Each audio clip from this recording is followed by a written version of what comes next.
did was I took a I did was I took up a case took up a course in American Center for American Studies, and Mhm. my teachers were flabbergasted, like, because most of them students used to take up courses in Russian, Chinese and Russian these things. They were scholars, but I went in. I did two courses, one on president, and the other one I don't remember which one, but the judiciary, American judiciary. So I did that. I mean, my thoughts were very clear as far as communism is concerned. So yeah. Uh, so you mean you took some courses or you taught? No, I didn't teach. I was learning. I was studying that time. Oh, okay. So you took some courses in Yeah. but it's so the fact that it is offered in the Indian university, it means that they are still, surviving okay, right? Yeah, absolutely, absolutely. Because they Yeah. have a lot of backing in many scholars in India, politicians in India are socialistic, be it from like, and people from the oppressed sections, they also follow leftist ideology. There is not again not much talk about Ayn Rand's philosophy. People are shunned from reading that kind of an ideology. Hmm. Uh, okay.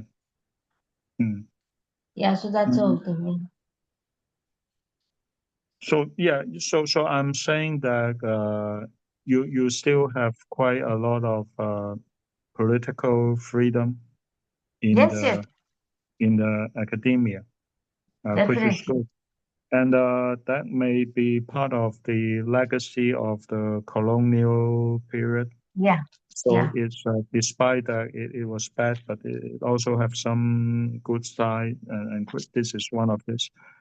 yeah, Um, yeah, but China is different in this regard, and I also suspect that Iran is also different because they have a much more oppressive environment.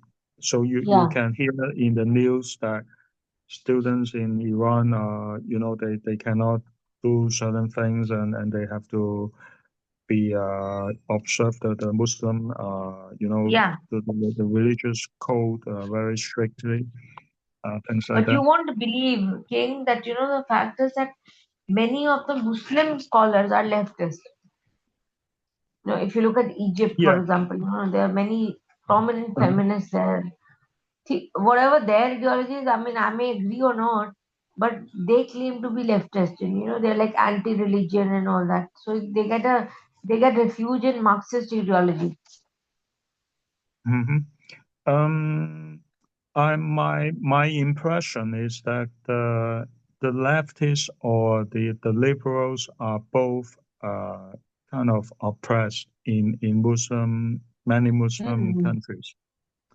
For example, in Egypt, they the government oppressed both the communists and also the Islam radical. I mean, Mm. they are considered terrorists.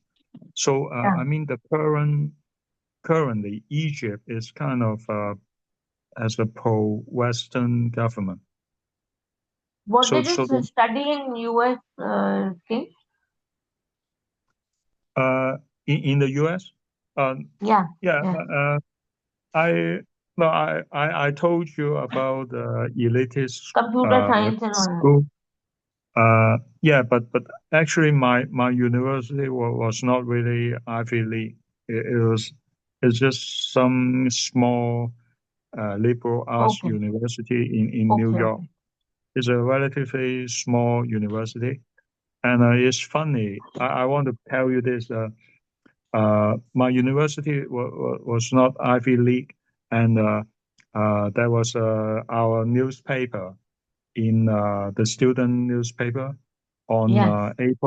on April Fool's Day, I mean Yeah. the April 1st, uh, they wrote an article saying that, oh, our school has gotten into Ivy League, and that was the kind of joke that they tell. So so you can see that what kind of school Yeah. is like. But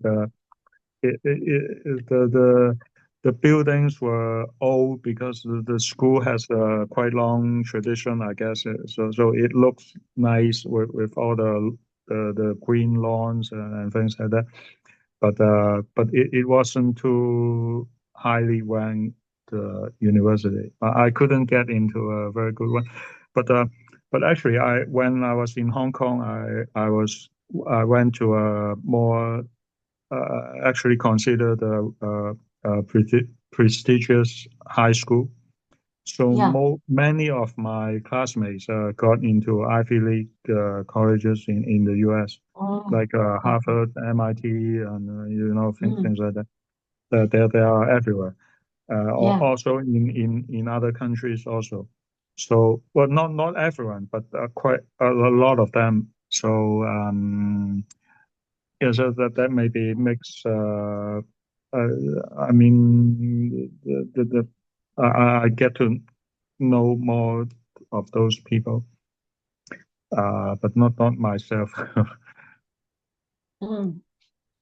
Mm, and yeah, I actually like what I learned from my school, but maybe because I try to study many things and I try to learn as much as possible.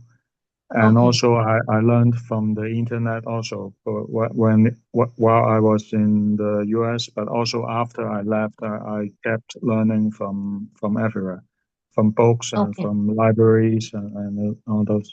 But I think the experience of studying in the US actually changed it shaped my whole thinking significantly. So if I Okay. had not been studying in the US, I would be much more like a typical Hong Kong guy. And Yeah. I don't like that. From looking back from now, I wouldn't want to be a typical Hong Kong person. Uh, Yeah. so I'm glad that I had the opportunity to study in the US. Yes. That really changed me a lot. I mean, when you're at that impressionable age, if you study outside, wherever you study is going to Yeah, influence you. Schools, yeah, universities shape the way you think a yeah. lot. Yeah, and when I was in the college years, I was actually studying in Hong Kong, one of Hong Kong's universities, and Yeah. then but after that, I went to US, so I was a bit older, but I studied the undergrad level again. So I spent a lot of time learning basic things, but I enjoyed it a lot. So I get to study many subjects, Yeah. even in the humanities. And now, as I look back, those are very. I mean, it changed my perspective to be much broader in Yeah. yeah, as opposed to many other AI researchers. They may be more focused on only the science. Right. Okay, but what do you think what would those things be that you want to imbibe from US or any of these liberal countries? What kind of ideology for China do you foresee? Uh, so, well, this is quite standard, and it has been voiced by Hong Kong people a lot. For example, Yeah. these are very standard. For example, freedom, democracy, rule of law, and Yeah. yeah, for example, fair and open trials. I mean, these Mm. concepts, but they